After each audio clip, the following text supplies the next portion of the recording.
was by consuming human flesh. And so Tatiana ordered his soldiers to go exhume Marv from his shallow grave, and then Hey everyone, this island kept a dark secret until 2004. Have you guys seen it? Because we haven't. All right, let's jump into it. This story was kept top secret by the US military until 2004. The story itself is unbelievable, but it's the twist at the very end that you'll remember. But before we get into today's story, if you're a fan of the strange, dark, and mysterious delivered in story format, then you come to the right place because that's all we do, and we upload 3 or 4 times every week. So if that's of interest to you, please replace the like button's hand sanitizer with lubricant right before they go out to run some errands. That's terrible. Also, please subscribe to our channel and turn on all notifications Dude, just so you don't slip and miss slide any of our everywhere. weekly uploads. All right, let's And it's the like button too. Yeah. So it's just a hand. Yeah, you're right. get into today's story. Yeah, it doesn't just affect the like button. Affects everyone. Everyone. Everyone tries to click it, your mouse just goes. Woo!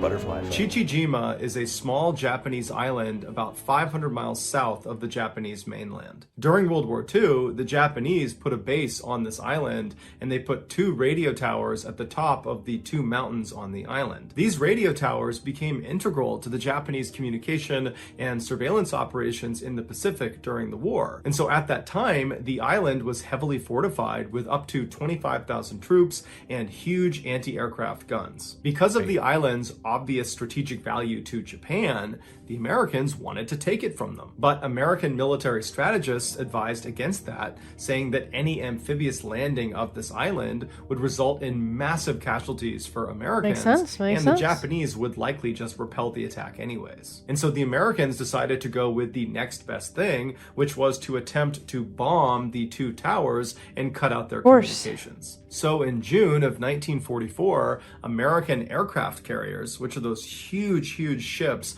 that planes can take off of and land on, they headed for the island of Chichijima.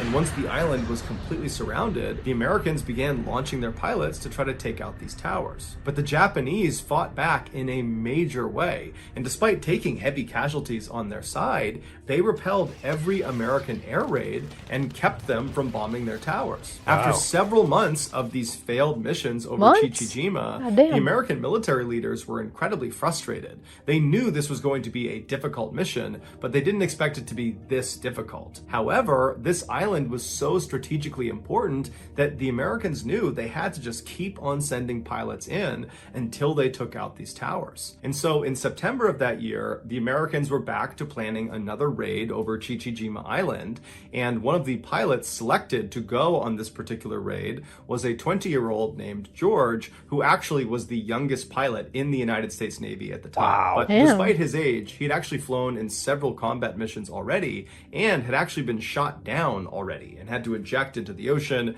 and was subsequently rescued. On the morning of this raid, George, along with his 2-man crew, which was... Yeah, that's your job. Sure, you sign up for it. But imagine like going through that and then like still being like, put me in, coach. I can't imagine that. That is a level of drive I could not possibly. Yeah, I mean, getting shot at. One near-death experience to go into another, like, yeah. At 20, mind you, at 20. Wild. Was his radio operator named Dell and his door gunner named Ted. They boarded the plane, and then at 7:15 a.m., George and his crew took off, along with dozens of other American aircraft that were part of this operation. George immediately climbed above 8,000 feet because that would put them outside of anti-aircraft gun range. And so the way this mission would work is all these pilots would fly over the island, and then in order to drop their bombs, they would have to dive down below 8,000 feet and then manually drop their bombs and try to get back up above 8,000 feet and out away from the island. And so George only had one shot like this before, and so he was one of the first to actually make that dive down to the island. And as soon as he went below 8,000 feet, the island just erupted with anti-aircraft gun fire. Oh, so all these rounds are coming up, flak is popping all over the place, and George almost immediately notices the side of his plane gets hit. But the plane's stable enough that he decides he's just going to keep on diving down and complete the mission. He's yelling back to Ted and to Dell to hold on, and they get all the way down to 3,000 feet when George releases 2 500-pound bombs that are direct hits on the radio tower he was assigned to bomb. But at this point, George's plane is now engulfed in flames. It can barely fly. And so George is again yelling at Ted and Del to hold on. He's pulling back on the lever, and he begins to turn himself away from the tower out towards the water. And he manages to fly away from the island, but he can feel the plane starting to go down. Oof. Now, George had previously been shot down before, and what he learned from that is how important it was to fly as far away from the enemy as you possibly can before you bail out of your plane. Makes sense. Because if you bail too early and you land in the water right near where the enemy is, you'll just get captured. And so George was holding on to that lever and keeping his plane up as long as he possibly could. And so he's flying and getting lower and lower and lower and closer to the water. And Ted and Del are yelling at him that they got to jump out. Meanwhile, outside, the other planes that had sustained damage, the other American planes, their crews are already bailing out. But George is saying, no, hold on. And he keeps going farther and farther until he's so close to the water that it's practically too late. And then he gives the order to jump out of the plane. George abandons his controls. He leaps out the door and he hits his head on the back of the plane as he walks out. But his chute would open up right before he hit the water and it would save his life. As soon as George hits the water and he comes up for air, he's under his parachute. And so he's trying to get his parachute away to get a breath of air. He disconnects his parachute from his shoulders. He clears the parachute and he's looking around and he sees his plane that is now being flown by no one go crashing directly into the water. And so immediately he's looking around for Ted and Del's parachute to make sure they're okay, but he doesn't see any parachutes anywhere. However, George notices a life raft from his plane had miraculously just landed like 10 feet away from him. Wow. He swims over the life raft, he climbs inside, and once he's in there, all he's thinking about is Ted and Del. So he's yelling for Ted, he's yelling for Del, but he's not getting a response. And so George turns around in the raft. So now he's facing towards the island, and to his horror, way off on the horizon, right near the edge of this island, are Japanese patrol boats that are speeding in his direction. Oh, shit. He knows they're coming to get him and the other people that had jumped out of these planes. And so George turns back around, he leaps onto his chest on the front of this raft, and he starts using his hands to swim as fast as he can away from this island. The whole time he's screaming out for Ted and Del in hopes he's going to find them. Little did he know that both of them had not survived the crash. Oh, no. One had not even jumped out of the plane and had died on impact, and the other had jumped out, but their parachute had not inflated. And so George is swimming as fast as he possibly can, and he's yelling out for Del and for Ted, and he's looking, but he doesn't hear them, he doesn't see them, and he knows that not only is he not going to find his friends, but there's just no way he's going to outswim these boats. Yeah. And so at some point, he just turns around and sits in the raft, and he's looking towards these patrol boats, and he knows that at some point they're going to come up here and they're going to capture him. And all he can think about is how guilty he feels about Ted and Del. And he starts second guessing his decision to keep that plane flying as long as he did and make them bail out so late. And he's thinking, I probably got them killed. And then he thought about his wife and he wondered if he'd ever see her again. And then he turned towards these Japanese boats that were much closer now, but still fairly far away. And he began mentally preparing himself for captivity. But before he could be captured, American aircraft come storming in overhead. Oh, wow. They go flying past him towards the island, and they start dropping bombs and strafing these Japanese boats that were coming out to get George. And so George is thinking, oh my goodness, what luck. Wild. He turns around, he gets back on his chest, and he starts swimming as fast as he can, trying to get away, knowing that these boats are totally preoccupied with the aircraft overhead. And for 2 hours, George used every ounce of strength he had to swim as far as he possibly could away from this island. But at some point, he was just so unbelievably exhausted, he just could not paddle any farther. And so he's just laying on this raft when he hears the sound of something coming out of the water. And he turns and he sees the periscope of an American submarine coming out of the water. And seconds later, the crew of this American submarine comes right up alongside him. They grab him out of the raft, they put him in the submarine, and he was saved. Besides George, Ted, and Del, there were 8 other American airmen that had to bail out of their aircraft because they were badly damaged following this raid. And so originally, those 8 people were not recovered and they were believed to have drowned at sea. But that actually was not true. The US government figured out fairly quickly what happened to them, but the details of what happened to them were so gruesome, the government decided they did not want to tell anyone. Oh, They no. especially didn't want to tell the parents and loved ones of these 8 airmen because they believed if they heard the true account, that would be too traumatic for them. And so they made the details of these 8 deaths totally top secret. But 60 years later, in 2004, an author named James Bradley discovered transcripts from a post-World War II Japanese war crimes trial held in Guam, where Japanese military leaders confessed to what they did to these 8 captured Americans. This is the true account. Unlike That's so crazy. Like 60 years after the fact, they're finally like, yes, we got the truth. But then at that point, it's like, ugh, what could possibly have happened that's so gruesome? I don't know. Just And then it's like, you can't do anything about it now. Yeah. And you got that one guy who just barely survived. Mm-hmm. Like, if anything, depending on how bad the stories are, he's like, damn, I'm so glad I went as far as possible. Yeah. Like George, these 8 other airmen bailed out almost immediately after they got out over the water. And so that placed them in the water very close to the island. And so before the American aircraft could come in and save the day, like they did with George, these 8 airmen were scooped up by the Japanese and brought back to the island. The Japanese soldiers on this island for the past several months have been getting constantly bombed by American aircraft. Yeah, they hate them. Inflicting a very high casualty rate. And so these soldiers hated the Americans and they wanted revenge against the Americans. And so suddenly you have these 8 American prisoners on this island with no one to protect them. And so what do you think happens? The Japanese decide they're going to exact their revenge on these 8 men. Within 24 hours of being captured, the 8 men were kind of huddled up in one section of the island when one of them, Marv Mershon, who was 19 from Long Beach, California, was grabbed by a Japanese commander, stood up and moved to the central area within their military camp, and they tied him to a tree. And this commander encouraged all of the other soldiers to beat and kick Marv. And so all day long, soldiers were coming up and just beating the crap out of Marv, and Marv is tied to the tree. He can't do anything. And these 7 other prisoners are forced to just watch because they can't do anything. God. And so that night, the same commander comes back and he unties Marv from the tree, and he tells these 7 other prisoners to stay where they are. And this commander and several other Japanese soldiers, they take Marv and they march him away from the group into the jungle, and they march him over to this freshly dug grave. And standing next to the grave that Marv would have seen is this Japanese soldier carrying a sword. And so Marv is told to walk up to the edge of this grave. They tell him to kneel down in front of this grave, and they let him smoke a final cigarette. And apparently Marv very calmly smoked the cigarette, and when he was done, the man with the sword put a blindfold on Marv and then told Marv to extend his neck. And as soon as he did, he was beheaded. Afterwards, they buried him inside of this grave. That night, one of the high-ranking Japanese generals on the island, a man named Yoshio Tachibana, who was an alcoholic and was notorious for his sadistic tendencies with prisoners, he was sitting around drinking, having a good time, when he decided that his soldiers, they needed to prove they had what he called the fighting spirit.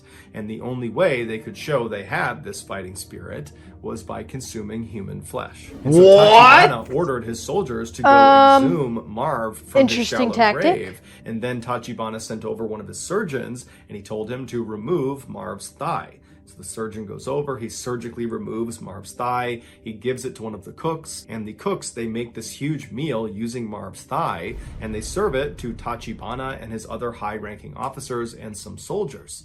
And apparently, Marv's thigh tasted so good with soy sauce and with sake that Tachibana ordered his soldiers to go back and cut more meat off of Marv, which they did. Within a month of Marv's execution and consumption, Tachibana decided that he wanted to eat more human flesh, and he wanted his soldiers to eat more human flesh because he and a number of the other officers were superstitious that this could make them stronger and it would be good for their stomach and it would be good for their health. And so they decide they're going to kill more of the American American prisoners and eat them. And so they brought the 7 remaining American prisoners out to the rifle range, and once they were all out there, one of the Japanese officers grabbed 25-year-old Floyd Hall from Missouri. They pulled him out of the group and they walked him over to the middle of this range and they tied him to a wooden stake in the ground. And once he was in place, Tachibana, who was there, he ordered the other Japanese soldiers to work on their bayonet work on Floyd Hall. And so one by one, these soldiers would go up and plunge their bayonets into slow Floyd and Hall's torturous. chest, into his stomach, until he ultimately died. Once he was dead, Tachibana, who had brought along his surgeons for this very reason, he sent them out to remove Floyd's liver and his gallbladder right in front of the now 6 living prisoners. They're watching this happen right in front of them. Yikes. And then once his liver and gallbladder have been removed and wrapped in cellophane paper to preserve them, these surgeons walked back and stood on the edge. We haven't even heard everything that they're gonna do, and I'm like, yeah, this is probably too gruesome for family. Yeah. I don't think I'd want to know all that. No. It's just like so crazy, like what war does to people. Yeah. Especially like the generals that are like, this general is known for being like super inhumane. It's like I get it, like it's war, but like you really don't have like any morals when it comes to like.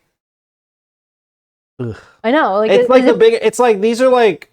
I know, like war is like wild, but like it's not even those guys that they're torturing that are the ones making the calls. I know. Like they're just doing their job, basically, and then like the ones that are actually making the decisions to do things are just like, well, I guess we lost another one. Let's send in some more planes. I know, right? Ugh.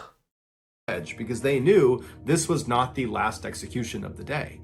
And so the other 6 prisoners are looking around, wondering what's next. And then one of the commanders walks over and he grabs another one of the prisoners. His name was Earl Vaughn. He was 22 years old. There's from still Texas. 6 more. And as soon as he was grabbed, he knew he did not want to face the same fate Floyd did. And so right away, he became defiant. He wanted to die more quickly. And so he began yelling Semper Fi at the Japanese. And he kept extending his neck and pointing up at his neck, indicating he wanted a clean and quick death. Behead me. And so the Japanese, they tried to strap him to this wooden post because they wanted the other soldiers to work on their bayonets with him, but it was just too difficult with Earl. He put up such a fight and he kept putting his neck out that finally one of the soldiers did pull him down and he was beheaded. And then again, the surgeons came running out into the field, and in plain sight of the now 5 remaining American captives, they removed Earl's liver and his gallbladder and then wrapped them in cellophane paper to preserve them. Why specifically the the liver and gallbladder? That I'm not sure yet. Yeah. He didn't explain that. Yeah, that's 2 in a row. Yeah. Interesting. Organs, and they went back to the cooks to have them prepared. And that night, all the high-ranking officers on the island feasted on Earl and Floyd. Within a few days of Floyd and Earl's murders, the other 5 captives were also executed in a similar fashion, one by one, in front of their comrades. And 2 of those remaining 5 were also consumed. And unfortunately, one of those 2 was not executed beforehand. Instead, they had pieces of their body surgically amputated, and then those pieces would get cooked and eaten. And when they were done eating them, they would just come back and cut off more and more and more until there was nothing left to eat. And at that point, that prisoner was executed. They did this in order to keep their meat fresh. After the war was over, 34 Japanese soldiers, including General Tachibana, were tried for war crimes for their atrocities they committed against these 8 prisoners of war.